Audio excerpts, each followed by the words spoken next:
Ya, satu cara membunuh demokrasi dengan cara demokrasi, yaitu ini lembaga yang paling banyak sudah bersepakat dan prosedurnya terpenuhi, maka kita buat sekarang seperti itu. Lah ya, rakyat marah kan, rakyat tidak bodoh juga kan, rakyat tidak bodoh juga, sehingga reaksi rakyat lebih masif sekarang. Terjadi demo-demo itu sekarang di berbagai kota besar di Jawa ini pada saat ini, dan menurut saya itu wajar karena begini, orang mengubah undang-undang seperti yang dilakukan DPR kemarin secara tiba-tiba itu tidak melakukan pelanggaran undang-undang, tapi dia melanggar prinsip moral dan etik. Karena tiba-tiba tidak ada wacana apapun sebelumnya, tiba-tiba diundang untuk itu menghidupkan yang sudah di kuburan, yang sudah di kotak, yang sudah di kotak arsip gitu. Belum lagi ini putusan MK yang sudah final gitu ya? Iya. Nah, itu jadi ya wajar kalau ini yang terjadi bukan mala prohibita, tapi mala inse.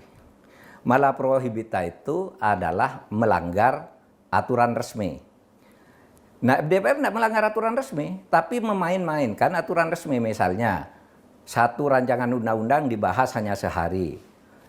1 jam bicara di dalam panitia kerja, 1 jam tim perumus, kemudian malamnya disahkan oleh balik, lalu mau dibawa ke sidang pleno besok paginya.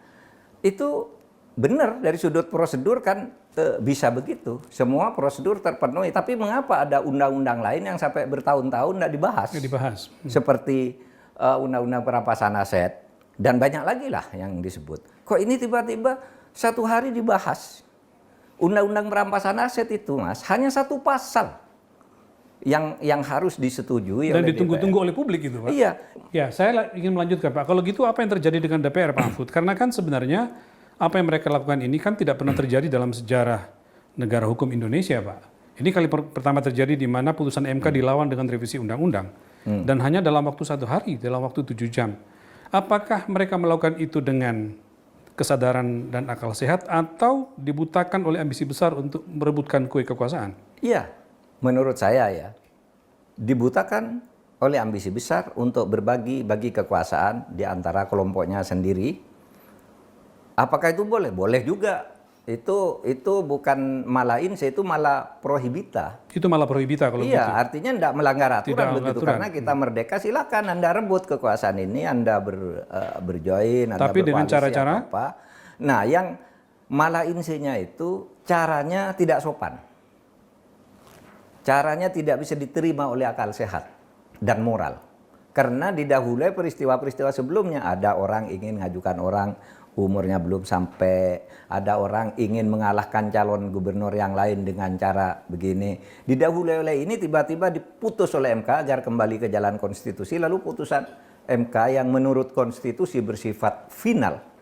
Final itu artinya tidak bisa dilawan dengan cara hukum apapun dan langsung berlaku, tiba-tiba dipotong dengan pembahasan rancangan undang-undang secara tiba-tiba yang dulu sudah sebenarnya sudah masuk kotak. Baru muncul lagi sesudah ada putusan Pak, MK. saya meluruskan tentang final tadi itu. Itu rupanya diatur dalam Undang-Undang Dasar 45 ya, Pak ya? Iya, pasal 24C ayat 1 bahwa Mahkamah Konstitusi mengadili itu yang putusannya bersifat mengadili pada tingkat pertama dan terakhir yang putusannya bersifat final. Undang-Undang Dasar 45 pasal 24C. Pasal 24C ayat 1. Itulah yang mungkin menyebabkan bahwa ini bukan semata-mata pelanggaran hukum, tetapi ini pembangkangan konstitusi karena itu, Pak. Iya, pembangkangan konstitusi gitu.